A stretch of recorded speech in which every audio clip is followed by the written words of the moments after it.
So the demographic situation is the worst in world history. And the Chinese are in the process of updating their data. And they're now admitting, like since the book came out, they're admitting that they overcounted their population by in excess of 100 million people, all of whom would have been born since the one-child policy was adopted 40 years ago. Yeah, so we're already looking at a demographic structure that's not even in decline. It's in full collapse, and there will not be enough people aged 40 and under in China by 2030 to maintain any version of any economic system that we have yet to dream up in our heads. We don't even have a theory for what this might look like. Closer to home, we expect the energy flows from the Russian space to be disrupted. The Chinese are the ones at the end of that chain. So they're probably going to have to suck up the entirety of the shortage. That is more than enough to trigger something far worse than the 1970s oil crises, but specifically for China. Third, Xi has become the strongest cult of personality in human history. And he's consolidated more power to himself than any human in history, including Caligula. It's impossible now for him to get information because people won't bring it to him because they're scared of what he'll do because they don't know whether or not it's going to make him happy or sad. So he's completely isolated. And so all he's doing basically is drinking Kool-Aid. He's drinking the Russian Kool-Aid and believing them on energy policy. He's drinking Chinese policy and he's believing that China's propaganda on tech policy. And on COVID, we're seeing the whole thing starting to fall apart. What people forget about managing a system is it requires a lot of fingers and eyes. And the strength of the American system is its noise.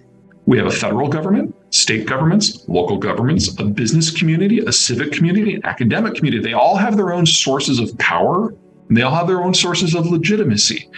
And the glory and the horror of the American system is how they rub against each other and clash. That noise that oftentimes Americans think of as a negative is actually a huge positive, because it means if one of them completely collapses, the others don't.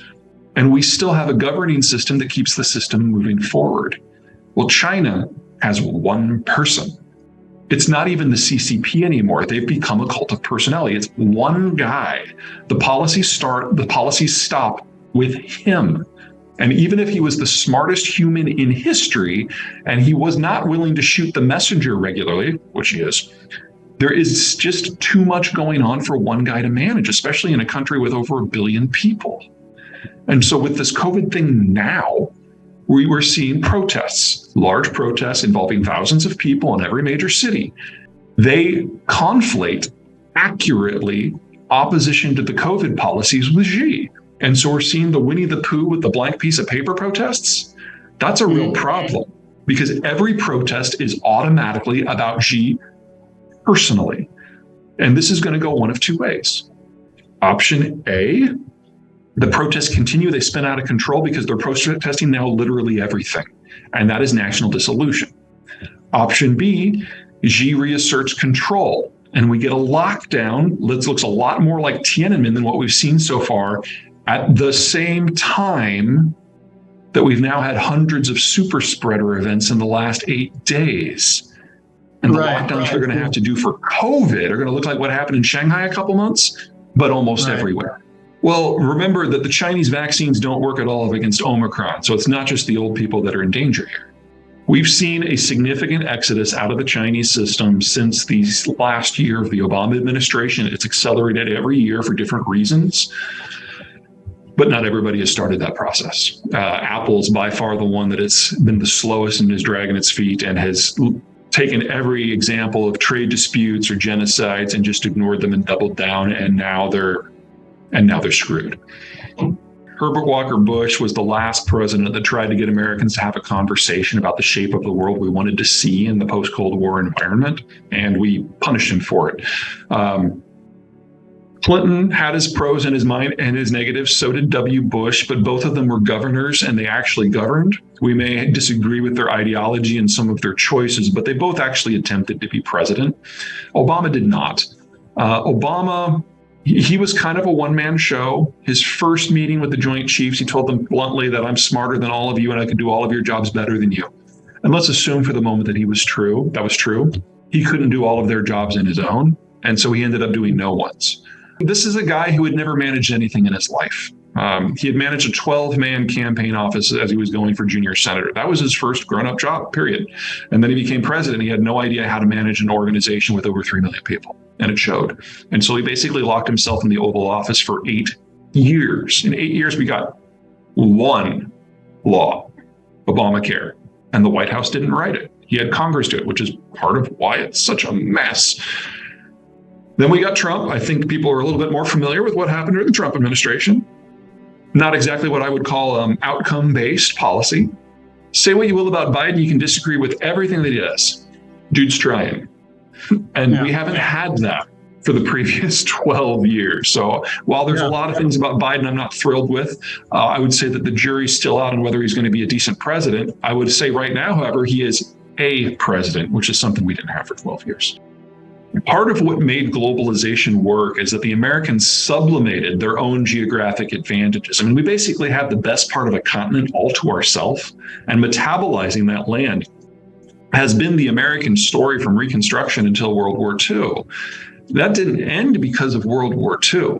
So we entered World War II as by far the most powerful country in human history. And when the war was ended, all the meaningful competitors were smashed. So we were unassailable. And we decided to use that power disconnect to rebuild parts of the world and put them in an advantage to us. It didn't matter what their geography was. They were allowed to access the world as if they had won because our Navy ensured it. They were able to access our market as if they had won because we saw that as a way to bring them up to speed to help fight the Cold War. So we took everything that we had going for us and pushed it to the side to help everyone else grow. Assuming we're complete pricks about this and we withdraw all that assistance, the growth story is immense because all of a sudden geography and demography is going to be working for us again.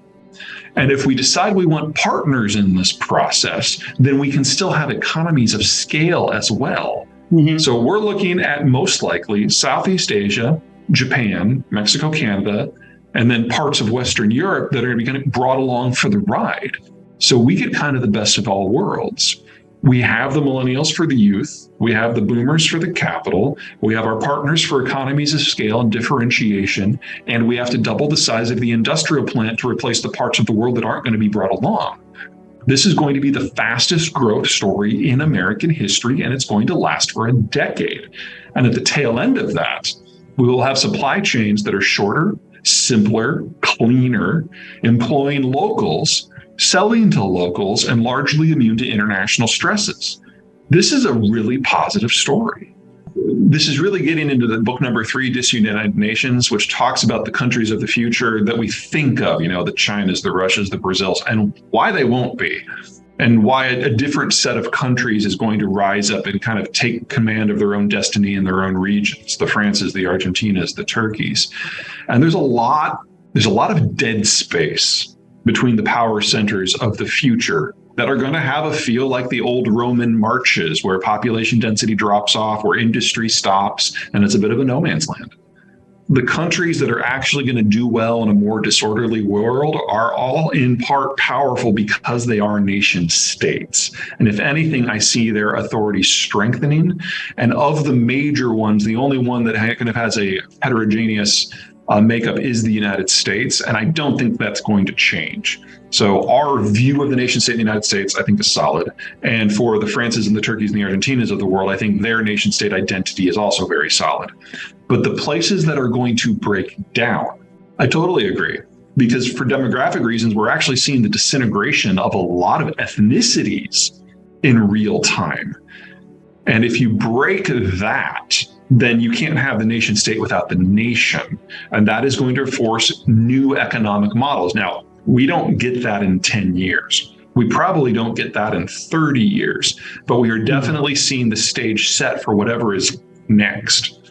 So Japan is the only country who has seen this coming and who has anticipated what needed to be done. And they found a way to make friends on both sides of the American political aisle. So Japan has chosen to not be a challenger, but to work alongside the United States. That is the only significant power that I see for the next 30 years that could theoretically challenge the United States, and they're now part of the family.